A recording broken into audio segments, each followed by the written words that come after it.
adalah sekolah yang memiliki kepedulian tinggi terhadap lingkungan atau disebut sebagai ekoschool. Saat kami melakukan wawancara dengan wakil kepala sekolah kami, bahwa saat ini yang sudah dilakukan sekolah adalah melakukan pengelolaan sampah, penggunaan tumbler air minum, penghematan listrik, dan penghijauan. Selanjutnya, sekolah ingin melakukan pengelolaan air dan pemanfaatan sumber daya alam. Menurut Badan Pusat Statistik, lokasi sekolah kami mengalami musim hujan dengan curah tinggi dari Desember hingga Mei, dan puncaknya di bulan April dengan curah hujan sebesar 383 mm dalam 24 hari hujan. Dari data ini, kami memiliki ide untuk memanfaatkan air hujan tersebut untuk berbagai kebutuhan kegiatan sekolah. Kami melakukan survei penggunaan air di sekolah dengan menggunakan kuesioner.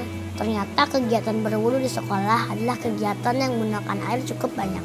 Berikut adalah data yang kami dapatkan. Jika rata-rata satu anak menggunakan 1,5 liter air untuk berwudu dan jumlah siswa di SD kami adalah 400 siswa, maka dalam satu kali sholat, sekolah memerlukan 600 liter air. Dan dalam sebulan, sekolah memerlukan 12.000 liter air bersih. Kami pun beride, apakah air hujan dapat dimanfaatkan untuk berwudu? Apakah limbah air wudu dapat dimanfaatkan untuk kegiatan lain? Untuk mengetahui ini, kami mengunjungi Masjid Istiqlal sebagai salah satu ekom masjid di Indonesia. Dari informasi yang diberikan Pak Sapar bahwa limbah air wudhu di Istiqlal tidak terbuang begitu saja, namun dilakukan filtrasi atau penjernihan air digunakan kembali untuk berbagai kegiatan seperti menyiram tanaman, membersihkan masjid, dan untuk kolam ikan.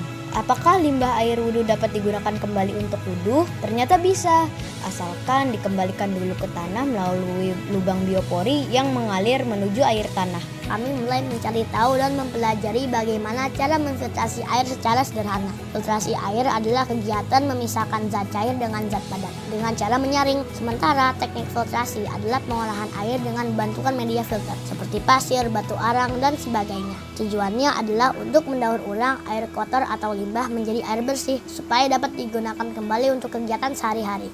Masing-masing media memiliki kegunaan pada perjernihan air. Untuk dapat memanfaatkan air hujan menjadi air wudhu dan kemudian memanfaatkan limbah air wudhu untuk menjadi air non-konsumsi, kami membuat sistem double filtrasi.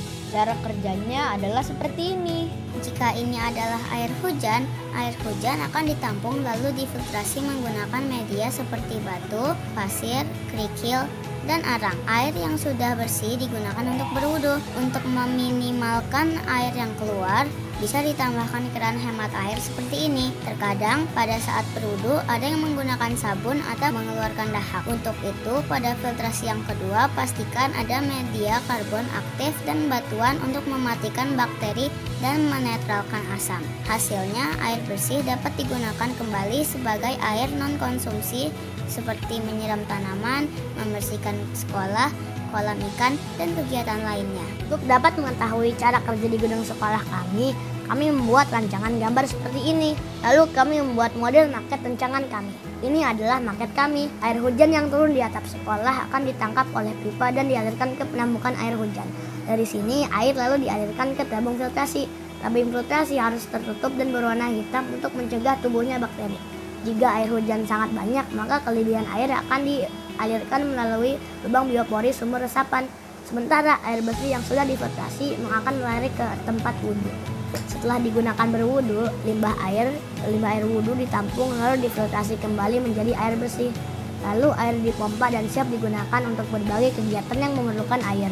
Kami juga membuat poster kampanye hemat air wudhu yang ditempelkan di sekolah untuk menambah wawasan para siswa berhemat air.